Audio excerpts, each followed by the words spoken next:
Masturbation has many healthy benefits. Does it? Welcome back. I'm Dr. Trish Leigh, cognitive neuroscientist and author of best-selling porn addiction recovery book, Mind Over Explicit Matter. I have recently been on Jubilee Media's The Middle Ground and had an invigorating discussion with porn performers and people from the nofap community. And we had to agree or disagree that masturbation has many healthy benefits. Well, what do you think I said?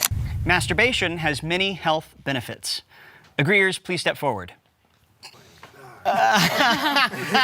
Well, you know what I said if you followed me for any amount of time, is that this is a major misconception for many people. People who consume pornography and couple it with masturbation want to hear that it's good for them, right? And you can find professionals online who are eager to tell you masturbation is healthy for you. But there's a major distinction. The major distinction is compulsive masturbation versus masturbation that's not compulsive. So if porn use is in the mix, and let's just talk about how it unfolds for most people. Most people find porn when they're young. Research shows the younger you find it, the more you consume it over time. It's a fairly recent study. And actually, they parsed it out. People who found porn at the age of 10 consumed more porn over time than people who found it at 11. Just that 1 year of brain development. Really wild, right? But here's the idea, is that all addiction develops in a similar way. It starts as use, and then that use becomes abuse, which means you're using too much, you're doing a thing, or you're using a substance when you shouldn't be. So in the case of masturbation, now you have to masturbate in the morning before you go to work. You should be getting ready, but instead you are masturbating so you can get that dopamine hit before work. Or perhaps you're using it as sleep medication. We talked about this on The Middle Ground, that many people masturbate before bed to get that dopamine flood to knock them out. But it's a type of insomnia. It wakes them up 3 hours later or at 3 a.m. and now they're up because their brain cannot catch the sleep cycle and the circadian rhythms. So this is a big, huge misconception. Compulsive versus non. Use becomes abuse, becomes compulsion. Compulsion is now, you need to do this to not feel bad. And once you've kind of gone over that edge into compulsion, now if you don't masturbate, you feel angry and irritable, you feel sluggish, you can't think, you need your hit. But then of course that leads to dependency and addiction. And then of course that leads to tolerance building and escalation. So now you need more of it, and it becomes the downward spiral that chains people to pornography and masturbation.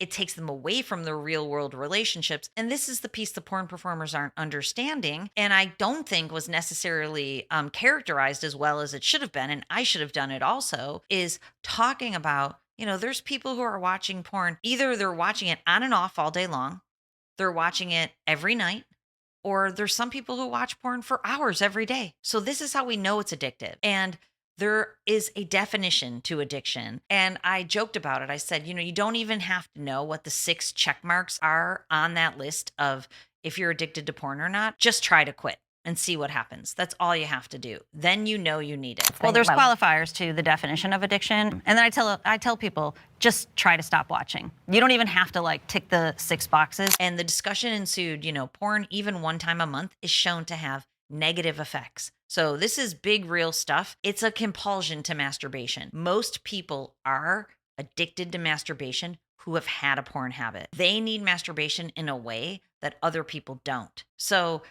if you have a compulsive masturbation habit, there are not healthy benefits. The number one thing that people talk about is prostate cancer. And there's a study that shows people who compulsively masturbate actually have less healthy prostates as they age. And that prostate cancer thing is the world's oldest excuse for people who have compulsive masturbation. But is it true? It don't. No, actually, I've looked into the research, and people who compulsively masturbate have less healthy prostates as they age. That's the out for people who want to masturbate. They masturbate for their prostate. Healthy sexuality has been shown to be more important for a healthy prostate.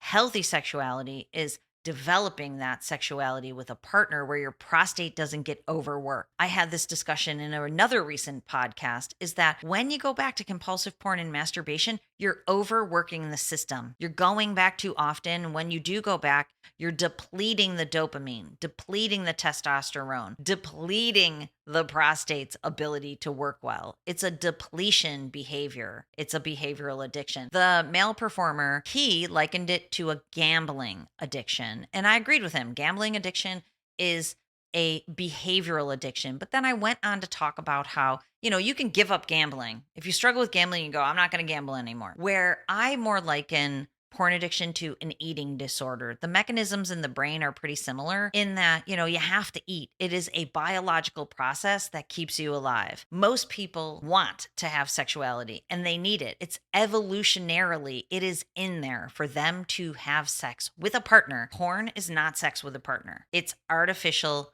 It's high levels of dopamine, super normal stimulus, using a screen and yourself. It is not sex. People often confuse porn itself as sex. It's not. It's not at all. Sex with a partner evolutionarily so that we procreate and that we pair bond. So I agreed with the male porn performer and I likened it to an eating disorder where you go back to the chocolate cake with the red and the blue and the yellow dye. So science shows those dyes are laden with chemicals and they are harmful to you. So when you have a compulsion to keep eating a giant sheet cake in your basement by yourself, when you take the sexuality out of it, it becomes clear that is a behavioral addiction, compulsion. If a person was hiding in secret, eating chocolate cakes with chemicals all the time, somebody would be concerned about them because that's very unhealthy. That is what I liken porn to, because people are hiding their behavior. It is proven to be bad for them.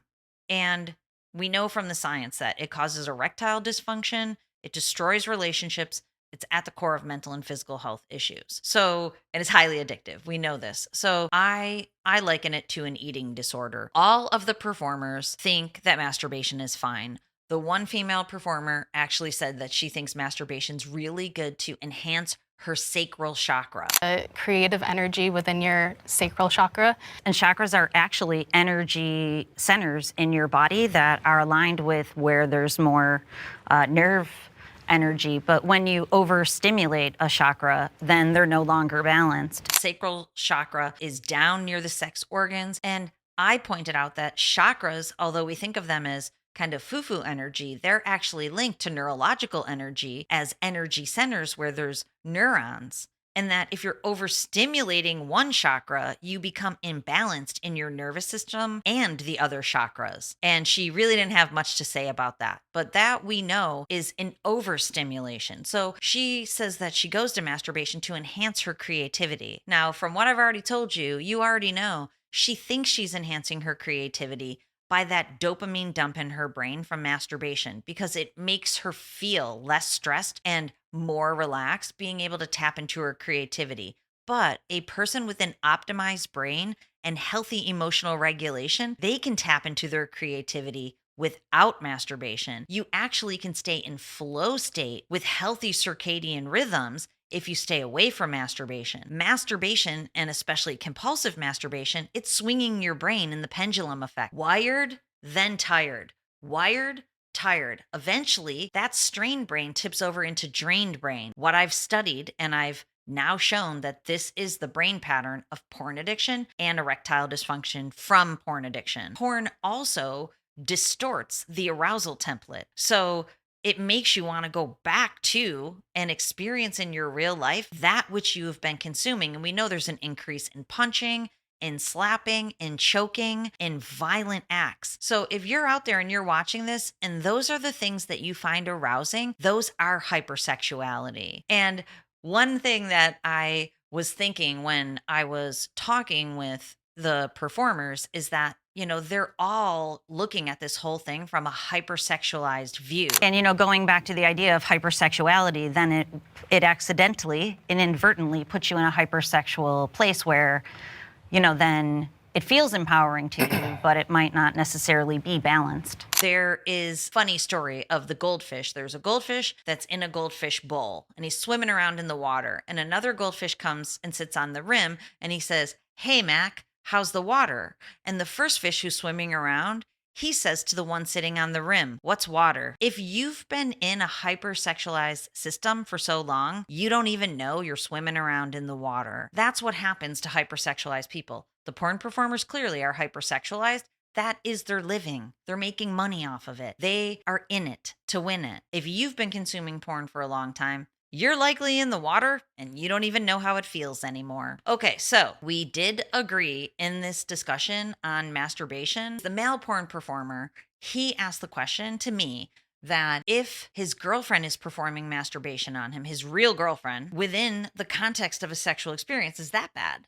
And I, retorted, no, it's in the sexual garden. Whatever two people agree on, as long as it's healthy, it's not hurting anybody, it's not objectifying anybody, and it's a shared experience, then, let your freak flag fly, is what I always say. Enjoy your partner in a healthy way that respects each other. Back to the definition of healthy sexuality. He didn't totally know what to say about that. He was a little stumped, not expecting me to say that, but that's the truth. What you do within the context of your sexual relationship in a mutually enjoyable and pleasurable way with connection, that's the happiness trifecta. So, that's not compulsive masturbation where you're sneaking off to masturbate because you just saw somebody walk by and it triggered a dopamine release in your brain. Those are different. So be aware of that and try to enhance your creativity in healthy ways. Recognize if you hear that you need to masturbate for your prostate, think about this. This whole discussion on the middle ground, the reason I wanted to do it is to invoke more thought about your intimacy, your sexuality, and your purpose. So think about that one, okay? Think about all the time that you're masturbating, you're linking yourself to yourself. And if you're linked to yourself, there might not be room for anybody else. Okay, follow me through to the next section in this series because the next prompt was porn disrupts loyalty in relationships. Let's break it down.